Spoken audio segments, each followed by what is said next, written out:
Hello and good evening. I'm State Senator Shelley Mayer, honored to be here in the Capitol with the Majority Leader, my friend, State Senator Andrea Stewart-Cousins.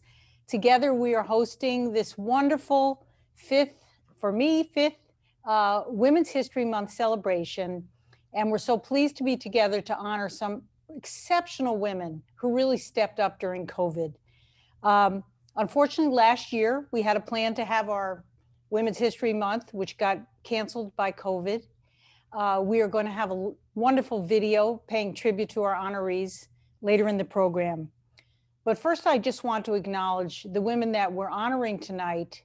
Each of us has several honorees, and women generally who really stepped up during this most challenging time, using their perseverance, their ingenuity, creativity, compassion, and willingness to engage with their communities. And we saw it everywhere that we went. And tonight we're very fortunate to be able to honor people, women who really stepped forward. So for me, I'm honoring four people: Jean-Hee Chung, who helped organize mask sewing drives that led to 16,000 masks being sewn and distributed; Shari Matiso and Valerie Sloan, who booked vaccine appointments for over 300 seniors on their own, just with perseverance and ingenuity; and Janai Wallace, who organized food, toy, and PPE drives throughout the pandemic on behalf of the Matthew Wallace Foundation. It was a hard choice to find who we should honor because so many women stepped up during this challenging time in our districts.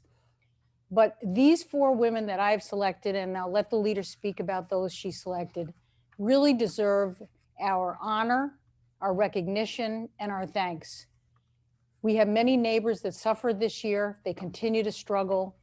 And these women really reached out for their neighbors and showed heart and grit and determination and put their own health at risk in many cases to help other people. So it is really my pleasure to welcome everyone tonight.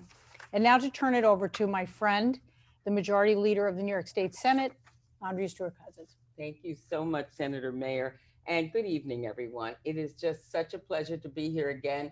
We are in the Capitol, but we would not let any COVID or anything else stop us from really celebrating our honorees, not only of this year, but of last year as well. I just want to spend a few moments talking about Women's History Month. And it really began as Women's History Week. And we think of it as being something that's gone on forever, but it really hasn't. It's only in the 1970s that they began the celebration right around International Women's Day, which is March 8th in California. And it was not until President Carter, I think, signed a proclamation in the 1980s. And then ultimately Congress in 1987 decided to have a month-long focus on women and what we bring to the table. And so I'm always happy to celebrate the extraordinary women in our lives who are unsung heroines, as we like to call them, sheroes. And this is just another way to do that. For the past 5 years, I think Senator Mayer and I have been doing this. She and I represent Westchester, the majority of Westchester. And we were finding that a lot of times we were competing with our events. So we decided, why compete? There's enough love that we have and certainly enough talent to be able to share the event together. And so that's what we're doing. And as she mentioned to you, last year, we had settled on a venue. We knew what we were doing. We had our honorees notified, and then COVID struck. And the rest is history. But what we have is we have a special video presentation because we don't want our last year's honorees to go unsung and unmentioned. And so before I talk about my this year's honorees, I would like for us to take a look at a video that talks about last year's honorees, just so you know that they promoted the unique history of their cities. They protected immigrant communities. One fled violence in the South during the Great Migration to become a key part of the local church community. they've worked as with undocumented workers, knowing their legal rights, encouraged high school students to provide food and clothing and conversation with homeless people outside of their own communities. And one even broke the glass ceiling by becoming the first Black female boxing judge in New York State history and the first Black female commissioner of the New York State Athletic Commission. So again, my staff's created a video. I'd like to introduce you to 2020's honorees.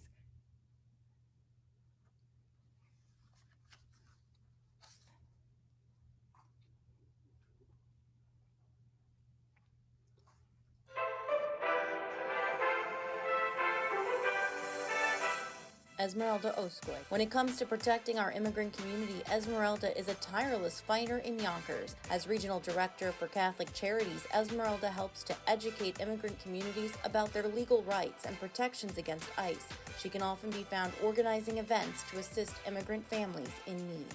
Melvina Lathan. Melvina was the first African-American female boxing judge in New York State history and was appointed to head the New York State Athletic Commission in 2008. She previously served as Director of Youth Services for the Yonkers Police Athletic League, where she organized Girl Power and the PAL Girls in Sports program, initiated to provide sports-related opportunities to young girls who may not otherwise be exposed to a wide variety of activities through their local school system or neighborhood. Janine Newman. For over 30 years, Janine has worked as an art teacher at Hastings High School. In 1988, she founded Project Share, an organization committed to ensuring students at Hastings High School helped give back to New York City's homeless. She created and organized midnight runs to feed the homeless, and she started an annual Thanksgiving event at Hastings High School to benefit the less fortunate. Barbara has been actively involved in New Rochelle for more than 40 years, taking on the job as New Rochelle's city historian since 2001. Barbara promotes the extraordinary history of the community by conducting presentations and tours for schools and organizations, and responds to scores of local history inquiries from all parts of the world. Terry McNair. Terry had to learn about injustice at a young age and joined millions of other African Americans who left violence in the southern states during the Great Migration. She got involved in the Antioch Baptist Church for more than 40 years. Terry has worn many hats in the church, including choir member, choir leader, and Sunday school teacher. Girondi Martinez. Girondi has been with the Community Resource Center since 2008. She began as an ESL volunteer teacher and has grown with the organization in the last decade. Girondi is proud to help support immigrant communities with comprehensive legal immigration services, educational programs, job readiness training, and much more.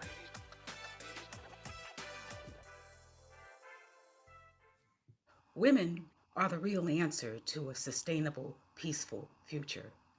As a child, when the waters were troubled, we often turned to our mothers and grandmothers because they always knew what to do, what to say. So always remember how strong and resilient we are. We are natural-born problem solvers and natural-born leaders. In fact, when women lead, we really do tend to see positive results.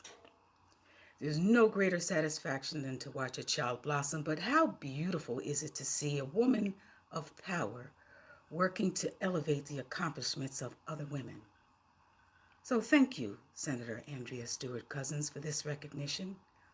And thank you for continuing to lead the way for us all.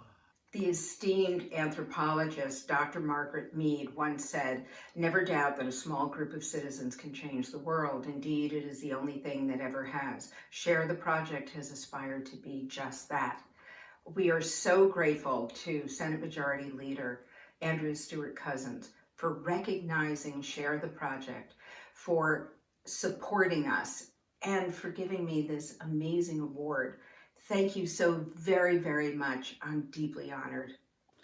I am honored to be recognized for Women's History Month. This month always brings me great strength, joy, and energy to keep fighting for our equality. As a Latina, as an immigrant, as a woman, I understand and feel the urge to fight on, to help be the voice of those who have none, for our excluded workers, for our hungry, for our homeless, many of whom are women. I reflect on how to continue to progress.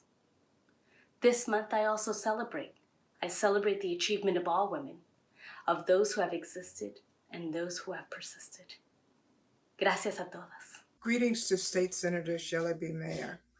Thank you so much for selecting me as an honoree for Women's History Month. I've always felt the responsibility to give back to my community, and it is an honor to be recognized for those contributions. I'm pleased to know that my labor has been in vain.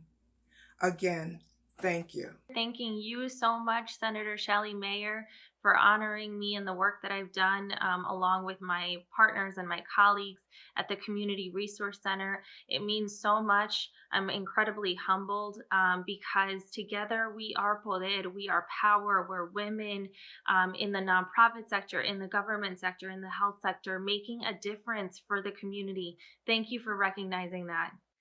I'd like to offer a quote from one of America's most celebrated women, Susan B. Anthony, who spent much of her life as a New York resident, once said, "Wherever women gather, failure is impossible." I am indeed grateful to be among this gathering of women initiated by Senators Andrea Stewart-Cousins and Shelley Mayer, and comprised of such brilliant, persevering, and compassionate women. Thank you.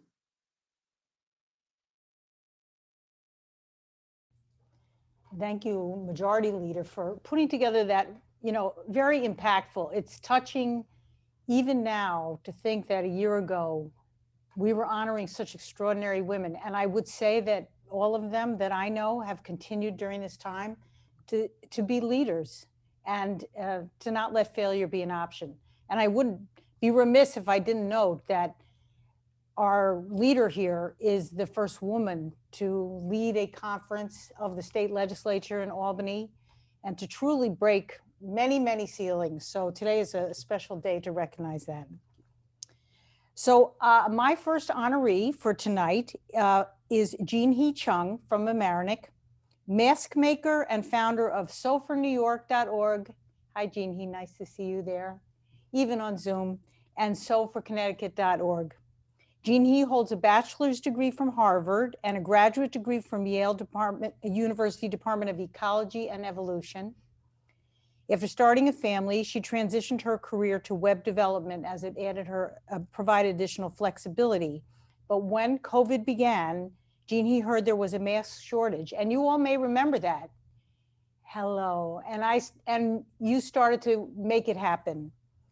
She couldn't do enough on her own, Jean-Hee thought. She could put her web developing skills to good use and connect those who were willing to help with those who needed masks. Through this effort, Jean-Hee started SewForNewYork.org and SewForConnecticut.org. Near the beginning of the pandemic, the masks went to help nurses in need who were only given one N95 mask per week due to lack of supplies. You may remember that. They needed the cloth masks as covers to make the N95 mask last longer. But as the large healthcare networks were able to get PPE, mask donations went to smaller health clinics, homeless people, seniors, women's shelters, and children's hospitals, among others. Jeannie is immensely grateful to all the volunteers who sewed over 16,000 masks, and she and her son Linus personally sewed hundreds of masks. The operation was also made successful by the donated labor of many more people, including the sewists, delivery drivers, donors who paid for materials and postage, and the other volunteer organizers who combined forces. There were many groups like Sew for New York that got together and used really women power to sew and provide masks around all of our communities. And Jean-Hee wanted to thank her family, all of whom helped according to their abilities. They cut fabric and elastic, assembled and sewed masks, and tolerated rooms full of cloth scraps for almost an entire year. Thank you for all of your work, Jean-Hee. We honor you tonight, and we'd love to hear you say a few words. Hi, everybody. I would like to begin by thanking Senator Mayer for this honor, which I will accept on the behalf of hundreds of women of Westchester who contributed to this massive effort of providing New York with PPE in one of its darkest hours. Sewing and organizing was, for me at least, a way of coping with the fear and horror of realizing that our country was not equipped to protect even our first responders, let alone the vulnerable in our communities. But I was delighted that we were, in retrospect, that we were able to help and that I could personally be part of an historical time in a small way. However, none of what SOFR New York did accomplish would have happened had I been one person working alone. I only have time to thank a few of the women who volunteered full-time on this effort for months on end last year. You know, it was back-breaking work, sitting in chairs, sewing. We were like our own sweatshops. But I would especially like to thank the dedicated Liz Pooley, who coordinated the request for SOFR New York, our partner group, Tri-County Mask Making Group, led by the tireless Christina Lishi in Chappaqua, the stalwart Mamaroneck Sewing Group, led by Lisa Tinsley Jervis of Sew Fun for Kids. She has a sewing school. It's awesome. Amy King and Laura Lord. And also, we were not the only group in Mamaroneck alone that produced 16,000 masks. I believe So Happy, and there was Masks for New York. There were many, many groups of Westchester women sewing their hearts out. And also, I'd like to thank the awesome women of Sew for Connecticut, namely Dilla Ali, Anne-Marie Rizek, Heather Rolls, Jackie Davis, and Michelle Brabant. And we also need to give credit to the refugees from Syria and Afghanistan who donated their time and scant resources. You know, they're refugees and they are donating to us, and now continue to sew cloth masks for sale in Westchester with the assistance of Neighbors for Refugees. And again, I'm shouting out to my family. Here's Harriet, she also helped assemble masks. And so did my son Ozzy, and my oldest son Linus. Actually, he was sewing masks and cutting, and they were not the only children. We had child labor. There were a lot of families that did this together.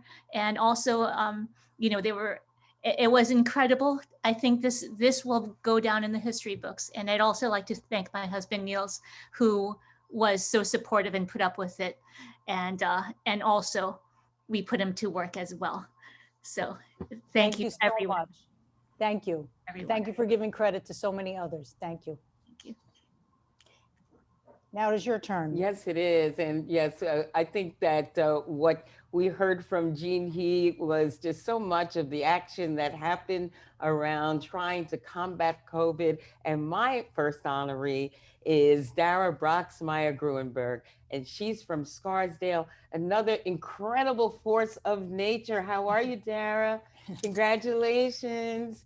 Okay, so Dara serves as the president of the Friends of the Scarsdale Library. He's on the board of many organizations, including White Plains Hospital and Westchester Reform Temple. And during the epidemic, Dara spearheaded several targeted initiatives, and she helped to raise $10 million for rapid response COVID relief. And she was able to do this for White Plains Hospital. Incredible. She worked closely with Eileen Fisher. We're so honored that Eileen Fisher, world-renowned dressmaker, but Dara got her to work with her, and they did reusable hospital gowns for the White Plains community, for the White Plains Hospital community, and got PPE for frontline workers. In 2018, Dara received the 2018 Scarsdale Family Counseling Rising Star Award in recognition of her leadership and volunteerism. Congratulations, Dara. So well deserved. Please, the floor is yours. Thank you. Well, what could be better than to be a recipient of a Women's History Month award given by 2 New York State senators who are women, and one of whom is the Senate Majority Leader? Well, I'll tell you, it's to also be among so many other women who are change makers and leaders in their own communities. To say I am humbled and honored is an understatement. Senators Mayer and Stewart-Cousins, thank you for your leadership, grace, and commitment to public service. You are role models for us all. To the extraordinary women who stand with me virtually, my heartfelt congratulations. Thank you for all you do to make a difference.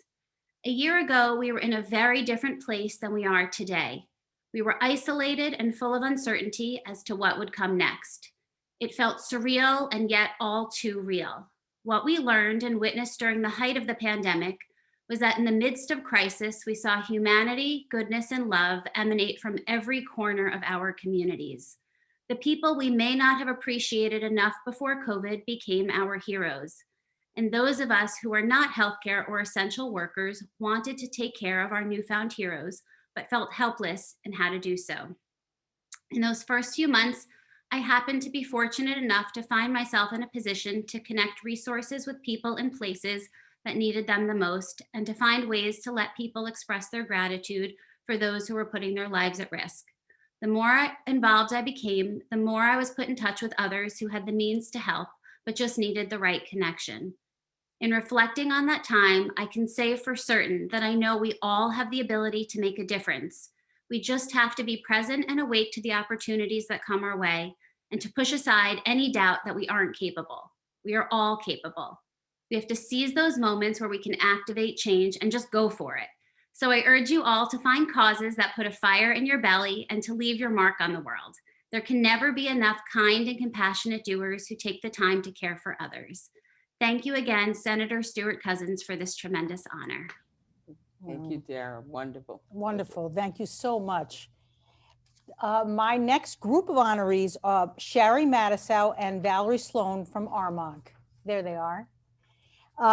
They help seniors make vaccine appointments. A little bit about Shari: was born and raised in Boston, but now considers herself a proud New Yorker, and a mother of teenage son and daughter in Armonk. And during her professional career, Shari worked as a middle school English teacher. When her oldest child was born, Shari started a tutoring business and now works with numerous high school and college students.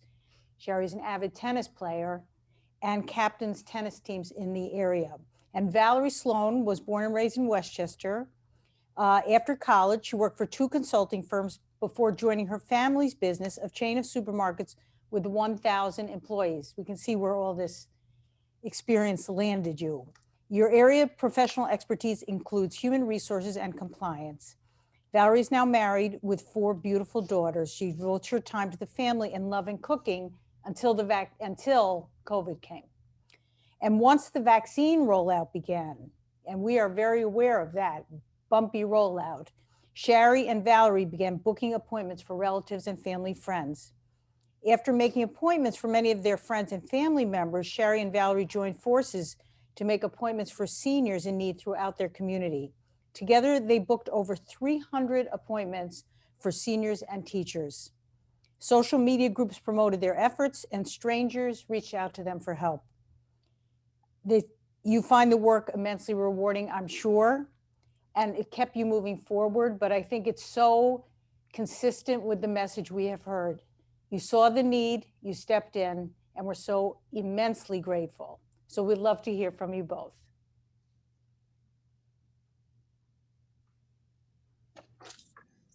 There you Shari, go. should I go first? Yes, go ahead. Okay. First, I wanted to thank the senator for honoring us. We really appreciate it. When asked to write about my experience, I actually found it quite hard to put into words, as this has really touched me in so many unexpected ways. I saw a lot of different things, and it touched on many different issues. I saw desperation to get the vaccine.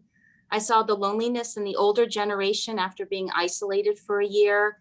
I found a beautiful connection to that same generation, enjoying their stories and wisdom.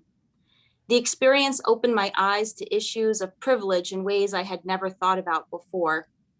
I had to work through guilt of paying less attention to my family, and also through the fear of living in such a litigious society while collecting people's information. Overall, I had to believe that people were good and saw so much gratitude and kindness. I can't take credit for any forward thinking. I kind of stumbled into this. It started with my making an appointment for my Aunt Judy, my mom, my father-in-law, which turned into my Dodie, my Pat, my Carol, my Alice, my Herbert, my Mary Ellen, my Richard, and my Eleanor. It then became a distraction from the stresses of the pandemic, something to fill my time so that I didn't have to think about being stuck at home. Eventually, it became part of the light, part of the good, part of the solution. And I certainly didn't do it alone. I partnered with and became friends with Sherry Matisow, bonding instantly over a shared goal and desire to help those who could not navigate the system, those who didn't have the means to know the system, and for those who were working too hard teaching our kids to spend time on the system. What a gift to have met her. I connected with other strong women who helped put us in touch with the people who needed help.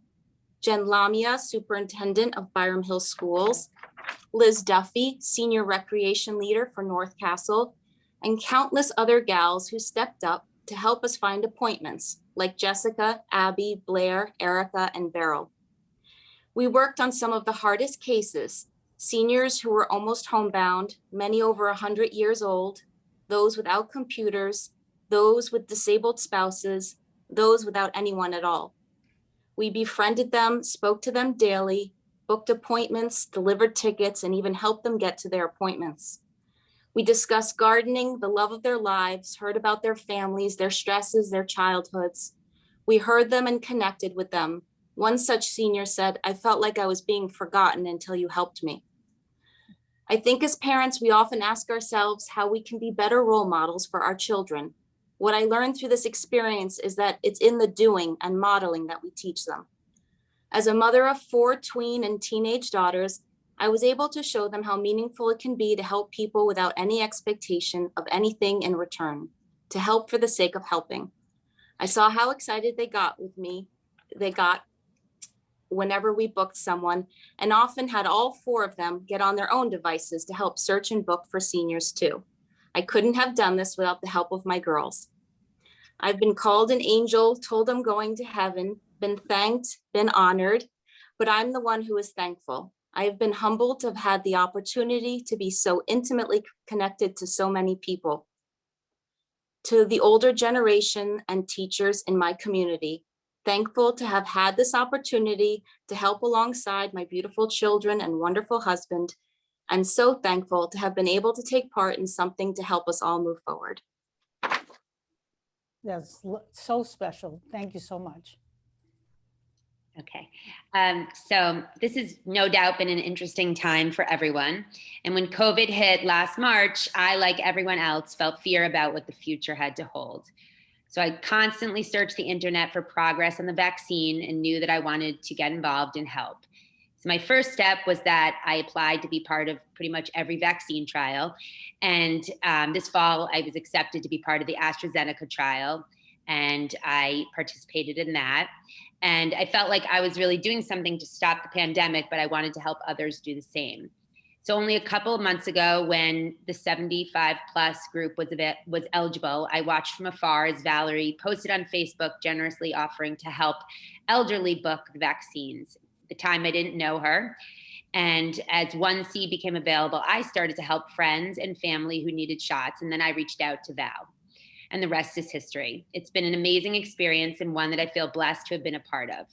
I love building relationships with Valerie and with the elderly people who we help, and especially getting the pictures of them getting their shots from their loved ones that they send us after. Each person who we got a shot for is one more person who gets us closer to moving to the next chapter. As a woman, this has also been a very special experience. I'm honored to be one of the many women who is making a difference during this time. Looking around, there have been so many amazing women who have stepped up, and it feels good to be one of them. I have a daughter who I hope will use this as an example of being a strong woman and taking steps to build a better future. Thank you so much for honoring me with this incredible award. That's so nice. Thank you so very, very much. Thank you both of you. Well, that was really, I mean, it's just so powerful to hear these wonderful stories of these great women. And I have another honoree who just falls right into that category, the fabulous Phyllis Shelton. So Phyllis, I have known since I got the great privilege, and again, Senator Mayer and I share New Rochelle. So we both know Phyllis, and she lives in my district. She's my honoree, and since I began serving New Rochelle, I have seen Phyllis in every place, in every space.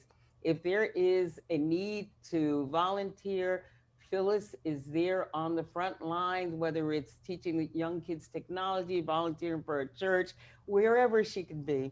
And when COVID hit, the first place that it hit the hardest was New Rochelle. And in fact, I remember calling the special session because we needed to make sure we had funding in place. But we also needed to have in place were boots on the ground, people who, despite the fear and despite being the quote unquote epicenter, was ready to really take on whatever came and really be a blessing to the community. Now, for Phyllis, she's a senior outreach director of the New Rochelle Municipal Housing Authority. And since the beginning of COVID, she's been on the front lines of the pandemic right there in New Rochelle. And during that time, Phyllis has distributed food. Again, she was working in municipal housing, so many very vulnerable people. She was delivering food, PPE, and she did outreach to individuals regarding testing. She made sure the residents in housing got tested. And she also was instrumental in making sure that they have pop-up vaccine distribution centers. She has found a way to get even the vaccine hesitant ready to take their vaccines. And of course, in her spare time, Phyllis volunteers with Hope Community Services, where she works with their annual Thanksgiving turkey distribution, veterans programming, and so much more. Phyllis, we are honored to honor you. It's your turn. Thank you so much, Senator Andrea Stewart-Cousins, my leader and my friend. And thank you, Senator Shelley Myers. It's a pleasure to be under the leadership of both of you. I am so honored. I am so privileged. And I also want to say congratulations to all the other honorees. I am also especially excited to see John Lee Chung. She was one of our donors. We got masks from her. She gave us hundreds and hundreds of masks. And the thing about it was people were apprehensive about wearing masks. They were like, oh, we want to do this. Her mask was so delightful. It was cheering, and it made you feel comfortable with wearing the mask. You felt like you didn't really wasn't wearing, because there were flowers and there were ponies and there were clowns, and it was just exciting. My thought was there were so many people that had more fear than I did. There were so many people I felt that had a greater need than what my need was, and I wanted to reach out to those people, especially our seniors. They were very panicky, like they were not technically savvy, and most of them were disabled. So we wanted to make sure, because I remember my grandmother, how, you know, she took care of people and how people were always special. My mom, people helping people that couldn't help themselves. It was always a special, always something that came normal for us and our family. So the first thing is that how are we going to help them? How are we going to make sure that they have security, that they have a decent way of living, and they will not miss a beat? And that's when we reached out. It was organizations like Hope Community Services, United Way, and there's so many other donors and people that just came and they brought us the resources that we needed so that we could get it to those people in need. I am so grateful for the opportunity. Without those individuals, without those organizations, we cannot be successful. We cannot have done the things that we do. And it means a lot to me to serve my community. Senator Cousins explained to you, I mean, if there's a need, I am willing to be there because I feel like I have been blessed and I want to be able to be a blessing to others. I feel a sense of pride when I know that my smallest effort can contribute immensely to the well-being of others. Seeing the smile on people's face when we've helped them, even in the smallest way, is priceless. And I hope that I will be able to continue to make a difference in the lives of others. Thank you so much, Senator Andrea Stewart-Cousins, and thank you so much, Senator Shelley. Thank you, Phyllis. That was wonderful. Really, it's quite moving to hear each of your stories and how you confronted fear. My third honoree is a very good friend who I've worked with for a long time, Janai Wallace. It's a pleasure to see you, Janai. Janai is an accomplished professional who studied political science and then went on to a professional career and had 3 wonderful children, Haley, Matthew, and Mark, and they made Yonkers their home for over 20 years. Janai built a 25-year career in Medicaid and Medicare managed care, serving as Vice President of Operations. Today, Janai serves as the Executive Director of the Matthew Wallace Foundation, a 501c3 nonprofit she founded in 2014 in memory of her 17-year-old son, Matthew, who was tragically killed in 2013. But during COVID, as always, Janai just jumped in, fearless, and I don't know what you did with your fear, but you put it aside.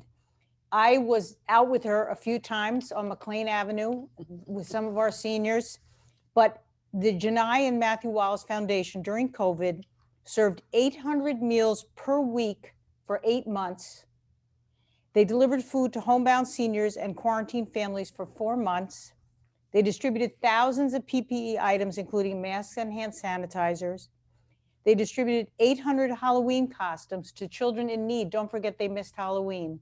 And they did a socially distant Halloween costume presentation. They hosted a socially distanced trunk or treat for 1,200 children in Yonkers.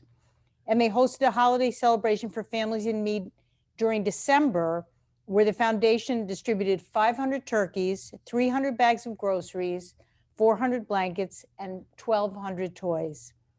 Janai is a woman of great courage and grit. She knows how to get things done, but she and your foundation, thank you for stepping up and stepping in as you always do and showing such great leadership. I'm truly honored on behalf of the leader and myself to present this award to you tonight, and we look forward to hearing you.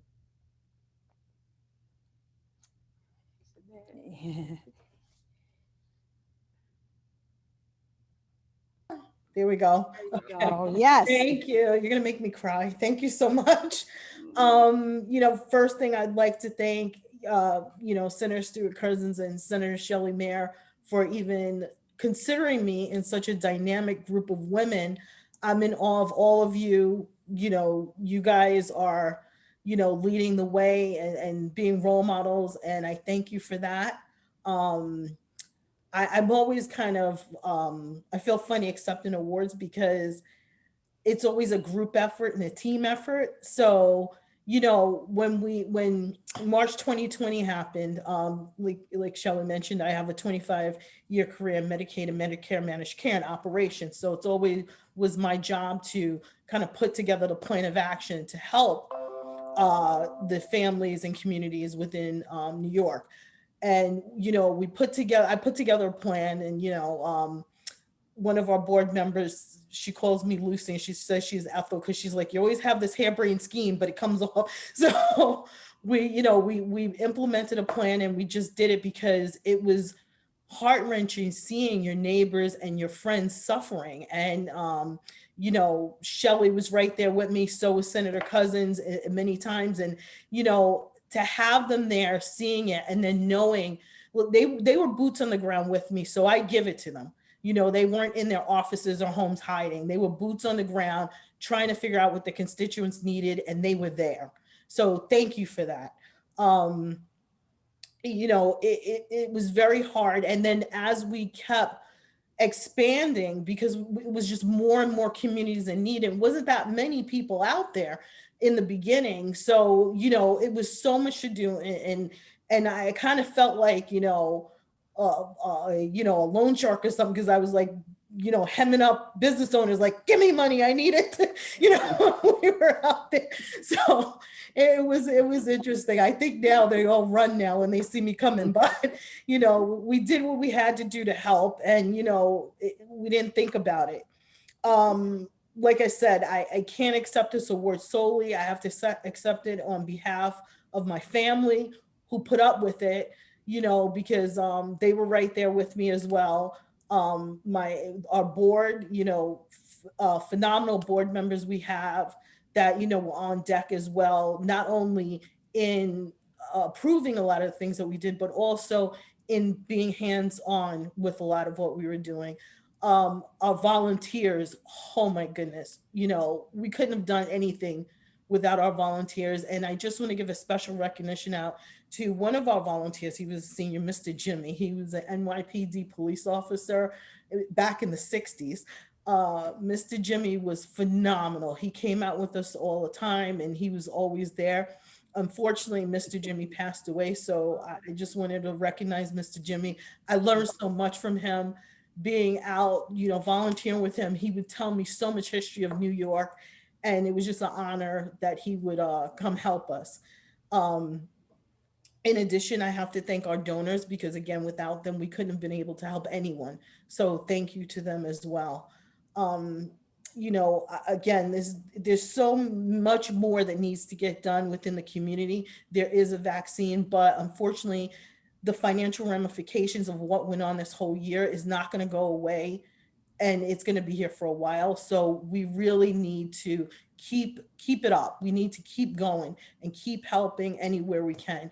And with this group of women, it's so inspiring to see, and I'm sure that we're going to make a big difference in Westchester in the next year to come. So thank you. Thank you, Thank Janai. you so much, Thank you, Janai. Yeah, we were there. I remember, she said that she was going to be, Halloween, 1,200 people. Who would have thought? Socially distant. It was so much fun. The kids got everything. And there just was not enough candy that you, I'm sure, had so much to give. People don't run from you because they know that you're doing the right thing. So it's wonderful. It's good to see you. Congratulations. You too. Thank you. Thank you. So I have one last honoree. Hey, Brenda, how are you? Oh, it's so good to see you. When I first met her, it was at the Theater Young Center and with the Evergreen Club. And she's got the Chinese seniors, who knew? And it was Mahjong and so much fun and so much culture. And she is just one of these incredible, innovative women who just hasn't stopped. She's a real estate professional. She's a mortgage professional, but she's also someone who became the founder of this wonderful Westchester Association of Chinese Americans. And I think that since 1988, she's the co-founder and the president of that Evergreen Club that I talked about, where she's nurturing Chinese seniors day in and day out. But during COVID, she stepped up. She donated 7,000 face masks to 9 local nonprofit organizations and nursing homes. And we're all talking about the things and the fright around COVID and the PPEs and all that. But one thing that Brenda Sung did was to make sure that the Chinese seniors especially kept connected to their culture. And so while she was doing PPEs, while she was educating people about COVID, she also organized the virtual Chinese New Year celebration. She helped them to maintain their physical and mental health during lockdown. How did she do that? She hosts Zoom classes. She did Tai Chi over Zoom, and she folk and ballroom dancing lessons over Zoom with these Chinese seniors. Go ahead, Brenda. We need you. Can you come to Albany? Anyway, she is, again, somebody who is just incredible, always keeping her head low, but we wouldn't let you hide anymore, Brenda. So congratulations, and we'd love to hear from you. Brenda Sung. Thank you so much for your so much kind word. First, I would like to thank the Honorable Andrea Stewart-Cousins for her leadership in the New York State Senate and for nominating me to be one of the honorees this evening. My family moved to Greenburgh, Westchester County, New York in the mid-'80s. As a Chinese American, I am grateful that our community warmly accepted our family and provided me with the opportunity to establish my own real estate brokerage company. During the last 3 decades, I have co-founded several nonprofit organizations to promote Chinese heritage, racial harmony, and most recently to serve as an advocate to safeguard the health of our senior members against COVID-19. I am therefore deeply saddened by the recent surge of the hate crime against Asian Americans that escalated at the beginning of the COVID-19 pandemic. Although this coronavirus may have initially been reported in China, we are seeing the impact of making sweeping statements about Chinese people, Asian, from our community and around the country are being targeted and attacked. For example, one day when my daughters were in New York City having a conversation on the sidewalk, and a man approached them and yelled, blaming them for the virus and telling them to go back to China. Luckily, he walked away. But what if it ends differently next time? On this occasion of celebrating Women's History Month, let us all join our Honorable Andrea Stewart-Cousins and all women from across the community to take action protecting New Yorkers, including Asian Americans, from this hate crime and the COVID-19. Thank you, everybody. Thank you so much. Thank you That was so much. fantastic. Thank you so much. You know, one of the wonderful things of seeing all of our honorees in person is recognizing how diverse and strong the women of Westchester are, whether you're from Armonk or Southeast Yonkers, Greenberg, New Rochelle. I think we tried to, Hastings, we covered Scarsdale. We have this incredible, powerful group of women here who really went beyond, in each of their cases, their comfort level, what was easy, and did what was hard. And, you know, my mother-in-law used to say, don't hide your light under your bushel basket. I think that's a Southern phrase. But tonight, we want to make sure that your light gets out beyond that bushel basket and gets out, and you are recognized for the light you bring to our communities. And we're so honored to honor you, to be together, even if virtually. I look forward to speaking with you personally. And I think you're all going to get a proclamation like this, if you haven't received one, from the New York State Senate in honor of Women's History Month. So for me and for all of you, I just want to thank you for your very touching stories, your own personal willingness to go out into a tough time, a scary time, confront your fears, and yet decide you could do something and make a difference and change the world. And you did, and we honor you tonight for that. So thank you. And now I turn it back to you, Madam Leader. Thank you. Well, I really, you know, I'm so happy that we were able to co-host this. It's just the women thing. It's just the women and women's history. And it's really great because, you know, even though we weren't able to be together, nothing was lost. We knew your passion, your compassion, your competence, and what you did is inspire everyone who knows you, who heard your stories, to think about what can they do in order to be a blessing, in order to be something to someone. Each and every one of you have gone out of your way. And when I look at you and we see you, the energy continues to bubble up because you know that you have made a difference.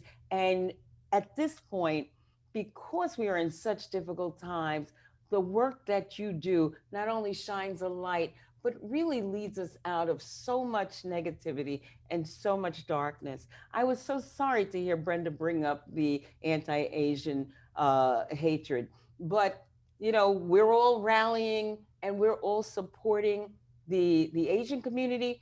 But I think this group of women have really demonstrated that we understand the importance. We know we are the village, and we're not really compelled to work behind the scenes anymore, because each and every one of us are leaders. We're leaders in our communities, we're leaders for the communities, and we're leaders for the future. So I want to thank each and every one of you for taking time out to be with us, but mostly for taking time out for being that light in our communities, the inspiration that we need, that when we roll up our sleeves every day, we know that we've got something to contribute. And if people are lucky, they will take what you've got to give and spread it. because that's what's going to make our society better. That's what's going to make our future better for our children. So we honor each and every one of you. We are giving you all virtual hugs and can't wait to be on the front lines with you in all of your endeavors, making sure that the people get what they need. So thank you and happy Women's History Month. Thank You're you. all going to get your proclamations in the mail and keep it up. Thank you so Thank very you. much. Have a good night.